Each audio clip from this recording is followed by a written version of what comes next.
जय माता दी दोस्तों, कैसे हैं आप सभी। आशा करता हूं दोस्तों आप सभी अच्छे होंगे, स्वस्थ होंगे। दोस्तों आज मैं आपको ये बताऊंगा कि अगर आप नवारण मंत्र का जप करते हैं और नवारण मंत्र के जप करने के बाद में आप पंचाक्षरी मंत्र का जप करते हैं, ओम नमः शिवाय का जप करते हैं या फिर सिर्फ नमः शिवाय का जप करते हैं, तो आपके साथ में क्या क्या होता है। इन दो मंत्रों की सम्मिलित ऊर्जा आपके जीवन पर क्या प्रभाव डालती है, आपके शरीर पर क्या प्रभाव डालती है और किस प्रकार से इन दो मंत्रों का जप करके आप अपनी विशेष मनोकामनाओं को पूर्ण करवा सकते हैं। तो चलिए शुरू करते हैं। मैं आपको बताता हूँ कि जो नवारण मंत्र है वो बहुत ही शक्तिशाली मंत्र है और देवी की पूजा में विशेष रूप से इस मंत्र की महत्ता मानी जाती है। इस मंत्र का सबसे ज़्यादा प्रयोग किया जाता है देवी की साधना में, आराधना में, यज्ञ में, हवन में। तो इस मंत्र का बहुत से लोग नियमित रूप से जप करते हैं। कोई 11 माला करता है प्रतिदिन, कोई 5 माला करता है, तो कोई 7 माला करता है। माता महाकाली, माता महालक्ष्मी और माता महासरस्वती का मिश्रित स्वरूप इस मंत्र में समाहित है और इस मंत्र के जप से ऐसा कोई भी कार्य नहीं है जो आप ना सिद्ध कर पाओ। वैसे तो ये मंत्र अपने आप में ब्रह्मांड है, अपने आप में सर्वशक्तिशाली है और यही मंत्र आपकी हर प्रकार की मनोकामना को पूर्ण करने में सक्षम है। और यह मंत्र देवी का मुख्य स्वरूप है। मंत्र देवी देवताओं का ही स्वरूप होते हैं, शाब्दिक स्वरूप होते हैं और मंत्रों का जप करने से मंत्र सिद्धि के साथ साथ देवता सिद्धि भी प्राप्त होती है, देवी सिद्धि भी प्राप्त होती है। तो नवारण मंत्र बहुत शक्तिशाली मंत्र है। अगर आप इस मंत्र का नियमों के साथ में ब्रह्मचर्य पूर्वक, अनुष्ठान पूर्वक 1.25 भी जप कर लेते हो तो आपकी कैसे भी मनोकामना हो, कितना भी कठिन कार्य हो, कितनी भी बड़ी से बड़ी प्रेत बाधा हो, भूत की बाधा हो, कितनी भी बड़ी से बड़ी शत्रु बाधा हो, कोई रोग हो, कोई बीमारी हो, सभी का समाधान हो जाता है और हर कार्य में सफलता प्राप्त हो जाती है। अब अगर आप इस मंत्र का जप करते हो नियमित रूप से, तो इस मंत्र से होता क्या है कि आपके अंदर देवी की जो शक्तियाँ हैं, देवी की जो ऊर्जा है और देवी का जो स्वरूप है वो जागृत होना शुरू हो जाता है। जो हमारी कुंडलिनी शक्ति है वो देवी का ही स्वरूप है, माँ दुर्गा का ही स्वरूप है, माता काली का ही स्वरूप है। तो जब हम नवारण मंत्र का जप करते हैं तो हमारे शरीर के अंदर जो हमारे चक्र हैं वो जागृत होने शुरू हो जाते हैं और हमारी कुंडलिनी शक्ति जागृत होनी शुरू हो जाती है, ऊपर की ओर उठनी शुरू हो जाती है। जब कुंडलिनी शक्ति पूरी तरीके से उठ करके सहस्रार चक्र, सहस्रदल कमल में आकर के मिल जाती है तो यहाँ पर परमानंद की अनुभूति होती है और यहीं पर साधक की समाधि लग जाती है। और वह समाधि कितने समय के लिए लगती है यह साधक को खुद भी ज्ञात नहीं होता। तो बहुत ही दिव्य अनुभूति होती है, बहुत ही परम आनंद की अनुभूति होती है। जो साधक होता है वो अपने आप को मुक्त महसूस करता है, अपने आप को मोक्ष का अधिकारी मान करके वो अपने आप को मुक्त महसूस करता है। और ऐसी ऐसी ऐसी असीम शक्तियों का स्वामी वह साधक बन जाता है कि जिनकी आप कल्पना भी नहीं कर सकते।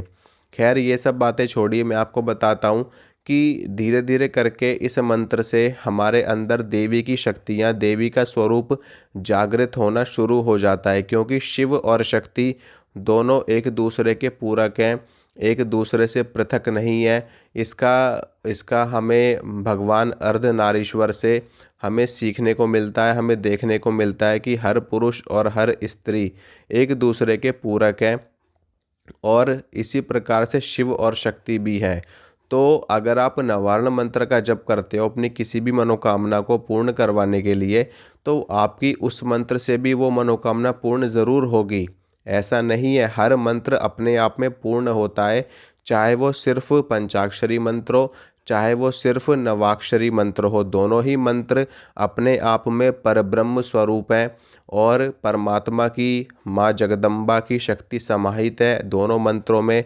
शिव भी अपने आप में परब्रह्म है और माँ जगदम्बा भी अपने आप में परब्रह्म है, परमात्मा का स्वरूप है।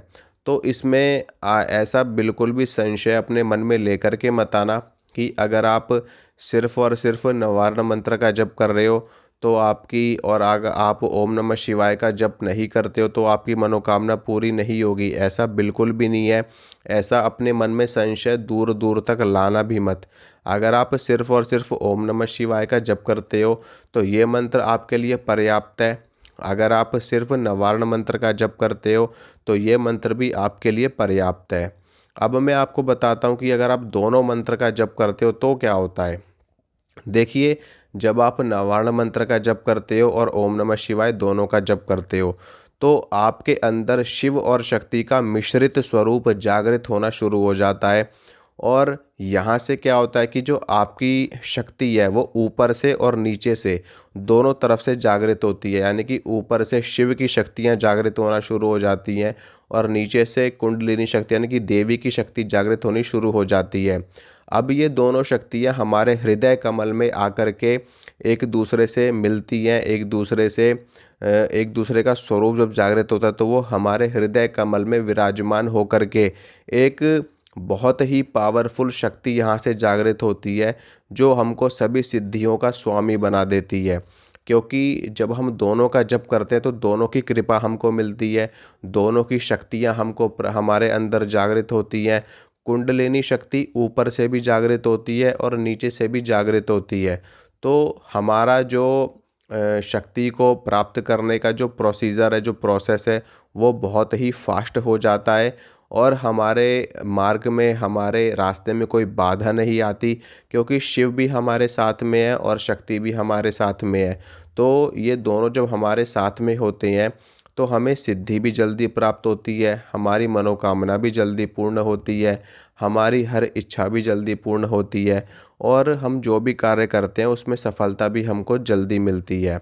और इसमें जो साधक लोग हैं, जो भगत लोग हैं, जो ओझा सोखा तांत्रिक हैं, उनके लिए ज़्यादा ही सफलता इसमें देखी जाती है, क्योंकि उनको उनकी भक्ति में लाभ मिलता है, उनको उनकी तपस्या में लाभ मिलता है, उनको उनकी साधना में लाभ मिलता है। उनकी जो सिद्धि होती है वो और भी ज़्यादा मजबूत हो जाती है। और जो साधक हैं वो जिस भी कामना को लेकर के इन दोनों मंत्रों का जप करते हैं, उनकी वो कामना बहुत जल्दी सिद्ध होती है, बहुत जल्दी पूर्ण होती है। क्योंकि दोनों का आशीर्वाद रहता है तो वो कार्य तत्काल सिद्ध हो जाता है। और भूत की, प्रेत की, ऊपरी बाधा हो, तंत्र बाधा हो, किया कराया हो, ये सभी बाधाएं जड़ से समाप्त हो जाती हैं। क्योंकि शिव भी अपने आप में संपूर्ण है और माँ जगदम्बा भी अपने आप में संपूर्ण है। तो जब इन दोनों का आशीर्वाद हमारे ऊपर रहता है तो हमारे जीवन से सारी नकारात्मकता दूर हो जाती है। हमारे जीवन में, आपके परिवार में, आपके घर में, आपके अंदर जो भी भूत प्रेत नेगेटिव शक्ति बैठी हुई है, तंत्र बाधा बैठी हुई है आपके अंदर, वो समस्त बाधाएं दूर हो जाती हैं और आपकी हर मनोकामना पूरी होती है। तो इन दोनों मंत्रों का जप आप करिए, आपको बहुत ही ज़्यादा लाभ देखने को मिलेगा। अगर आप किसी एक का करते हैं तो एक मंत्र भी अपने आप में पर्याप्त है, और दोनों का करते हैं तो दोनों मंत्र भी अपने आप में संपूर्ण है ही है। तो डिसीज़न आपका है, बाकी मैंने जानकारी आपको दे दी है। आप दोनों का भी कर सकते तो भी कोई हानि नहीं है। जैसे कि आप 5 माला नवारण मंत्र की कर लीजिए और 2 माला पंचाक्षरी की कर लीजिए तो ये आपकी 7 माला हो जाएंगी। आप 10 माला नवारण मंत्र की कर लीजिए और 1 माला पंचाक्षरी की कर लीजिए तो ये भी आपकी 11 माला हो जाएंगी। इसी प्रकार से आप 5 माला नवारण की मंत्र की कर सकते हैं और 6 माला पंचाक्षरी की कर सकते हैं तो आपकी 11 माला हो जाएंगी। 3 माला आप उसकी कर लीजिए, 2 माला आप दूसरे मंत्र की कर लीजिए तो ये भी आपकी 5 माला हो जाएंगी। तो जैसा भी आपको उचित लगे आप वैसा कर सकते हैं। मैं माता रानी से प्रार्थना करता हूँ कि आप सभी की मनोकामनाएं पूरी हों, आप सभी को सुख समृद्धि प्राप्त हो और आप सभी को, अगर आप भगत हैं, ओझा हैं, तो आपको और भी ज़्यादा तरक्की मिले। इसी के साथ इजाज़त चाहूँगा, मिलूँगा आप सभी से अगली वीडियो में। अगर वीडियो अच्छी लगती है तो लाइक कर देना, चैनल को सब्सक्राइब कर देना। मिलूँगा अगली वीडियो में। जय माता रानी की।